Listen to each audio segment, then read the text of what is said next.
Ms. Williamson, what's your response on the Flint water crisis? My response on the Flint water crisis is that Flint is just the tip of the iceberg. I was recently in Denmark, South Carolina, where there is a lot of talk about it being the next Flint. We have an administration that has gutted the Clean Water Act. We have communities, particularly communities of color and disadvantaged communities all over this country, who are suffering from environmental injustice. I assure you, I lived in Grosse Pointe. What happened in Flint would not have happened in Grosse Pointe. This is part of the dark underbelly of American society. The racism, the bigotry, and the entire conversation that we're having here tonight, if you think any of this wonkiness is going to deal with this dark psychic force of the collectivized hatred that this president is bringing up in this country, then I'm afraid that the Democrats are going to see some very dark days. We need to say it like it is. It's bigger than Flint. It's all over this country. It's particularly people of color. It's particularly people who do not have the money to fight back. And if the Democrats don't start saying it, then why would those people feel that they're there for us? And if those people don't feel it, they won't vote for us, and Donald Trump will win. Thank you very much, Ms. Williamson. Thank you. We want to turn now to the issue of race in America. Congressman O'Rourke, President Trump is pursuing a re-election strategy based in part on racial division. How do you convince primary voters that you'd be the best nominee to take on President Trump and heal the racial divide in America? We'll call his racism out for what it is and also talk about its consequences. It doesn't just offend our sensibilities to hear him say, send her back, about a member of Congress because she's a woman of color, because she's a Muslim American. It doesn't just offend our sensibilities when he calls Mexican immigrants rapists and criminals or seeks to ban all Muslims from the shores of a country that is comprised of people from the world over, from every tradition of faith. It is also changing this country. Hate crimes are on the rise, every single one of the last 3 years. On the day that he signed his executive order attempting to ban Muslim travel, the mosque in Victoria, Texas, was burned to the ground. So we must not only stand up against Donald Trump and defeat him in this next election, but we must also ensure that we don't just tolerate or respect our differences, but we embrace them. That's what we've learned in El Paso, Texas, my hometown, one of the safest cities in the United States of America, not despite, but because it's a city of immigrants and asylum seekers and refugees. We will show that our diversity is our strength in my administration. Congressman O'Rourke, thank you very much. Governor Hickenlooper, why are you the best nominee to heal the racial divide in America? Please respond. Well, the core value behind this entire country's history is working towards a more perfect union, that all people are created equal, and we've fallen far away from that. I think the job is incumbent on any one of us to make the convincing case that we can deliver an urban agenda that represents progress in schools. In Colorado, when I was mayor, we got to universal pre-K for every kid in the urban city. We did major police reform 10 years before Ferguson. Why is it now that 5 years after Ferguson we still don't have anything? How do we get affordable housing? We create a scholarship fund for every kid. You got to deliver a vision like that for the whole country.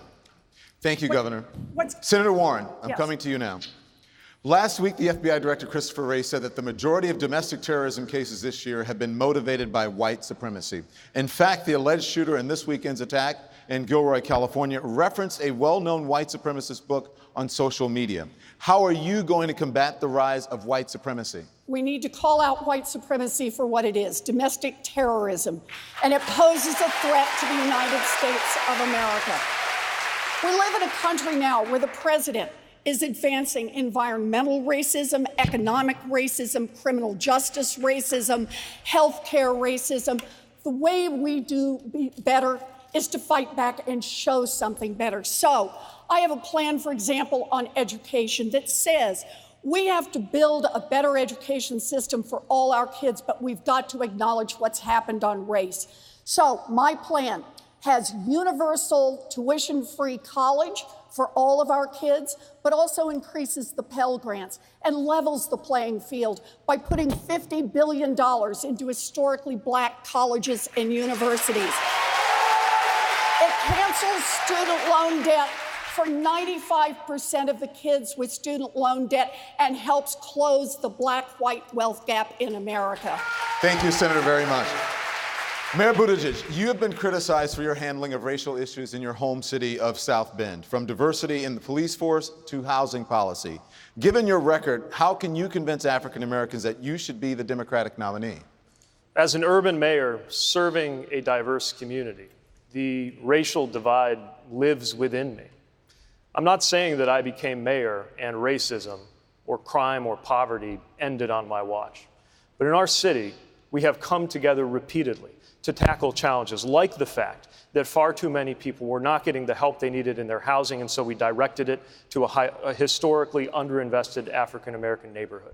Right now, in the wake of a police-involved shooting, our community is moving from hurting to healing by making sure that the community can participate in things like revising the use of force policy and making sure there are community voices on the Board of Safety that handles police matters. I've proposed a Douglas plan to tackle this issue nationally because mayors have hit the limits of what you can do unless there is national action. Systemic racism has touched every part of American life, from housing to health to home ownership. If you walk into an emergency room and you are black, your reports of pain will be taken less seriously. If you apply for a job and you are black, you are less likely to be called just because of the name on the resume. It's why I've proposed that we do everything from investing in historically redlined neighborhoods to build black wealth in home ownership. Thank you, Mayor. To supporting entrepreneurship for black Americans. Thank you very much. Senator Klobuchar, what do you say to those Trump voters who prioritize the economy over the president's bigotry?